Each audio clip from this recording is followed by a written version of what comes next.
Hey, what is up guys? It is Mike, and I'm going to be doing something a little different today. I'll be showing you how I storyboard a film. Luckily enough, Post-it Brand saw my videos and they liked the way I made them, so they sent me a bunch of supplies to help show you guys how I actually do exactly what I do. Now, of course, I'm storyboarding a film because I'm a filmmaker. If you don't know me, by the way, I'm Michael. Nice to meet you. But you guys can use this way of organization for anything you want, whether that be in science, math, English, history, Spanish, whatever you want. I'm not that good at Spanish, but if you organize well, maybe you will be. Who knows? Anyway, so yeah, basically you can organize anything this way, but if you do, and you do the way that I show you, or if you do the way I show you and you do it with a different subject, definitely send it to me because I want to see it. I think it'd be awesome. So on with the story.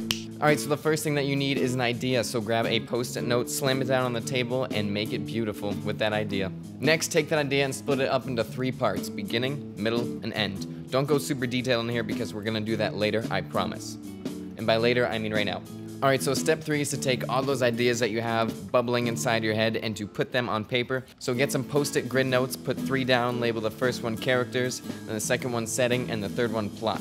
What you're gonna do for characters is write down a character, indent, and do 3 to 5 traits about them, and then do the next character if you have a bunch.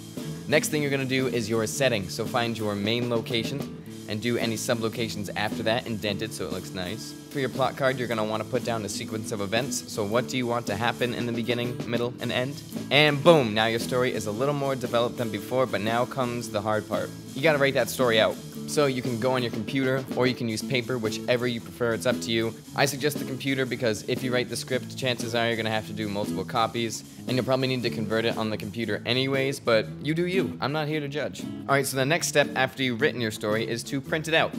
Once you print it out, hand it out to 5 people to read it, and try to make at least 2 of those people not your super close friends or families. Once you hand them the script, also hand them a post-it note tab and tell them to put one down wherever they think the script needs to be looked at again or improved upon, and have them write a reason down as to why. I suggest red, just because red usually means you did something wrong. Not that you did, just saying. Once all the people that you handed it out to have read it and made corrections, take all of those tabs and put them on the side of a desk.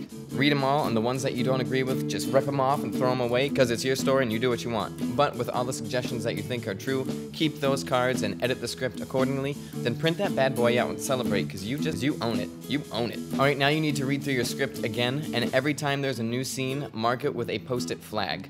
And color code the scenes by location, so if you have 10 scenes in one location, only use orange flag. If you have another location, maybe use blue flags, so you can flip to it super easy when you're reading the script. Also, pro tip, get a flag and put it on the top of the script, so that way when you're reading through it, if you need to mark your spot, you can get back to it super fast. Alright, so next is my favorite part. Take some post-it notes, or maybe a whole bunch, and let your creativity spill. Read through your script again, and any image that pops into your head or any angles that you'd like, draw it down on a post-it note for every scene, every shot, everything. Also, color code the post-it notes based on location, just like you did with the flags. So if you have a bunch of scenes that take place in one spot, use a certain color post-it notes. You'll see why soon, I promise. Next, grab another post-it grid note and make a checklist of all the scenes organized by location. This will come in handy later, I promise. Oh, and also, if you are feeling up to it, make a checklist for each scene of all the shots you want to accomplish in that scene, if you want to get even more organized. Alright, so the next thing that you need to do is get a notebook. The size is up to you. I prefer medium size, but if you guys like super small or super big, that's fine too. Just keep in mind if you go super small that it might not fit the post-it grid notes. Also, I suggest a hardcover just so things can stick better. Alright, so open your notebook up to the inside cover. Take that post-it grid note that you had with your master checklist and put it right on the back cover. Next, decide what location you want to shoot first, and whatever that location is, put the corresponding colored post-it flag on the top corner. Then if you made a scene checklist, put that scene checklist on the same page. Then on the next few pages, put the post-it notes from that specific scene of the images and the shots that you saw.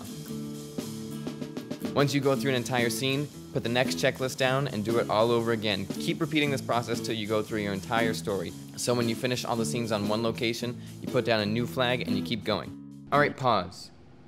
Remember before when I said the notebook was my favorite part? Well, I was kidding. This is my favorite part. So a lot of the times when you're filmmaking, you need to go back and redo things or change an idea. And that's true for a lot of other things like schoolwork, if you took notes, or if you're working, you need to change a project, anything really. So the last thing we're gonna add to our notebook is the post-it study kit. So open your notebook all the way to the back cover. Make sure it's a hard cover so it sticks super well. Pull that adhesive off the back of the study kit.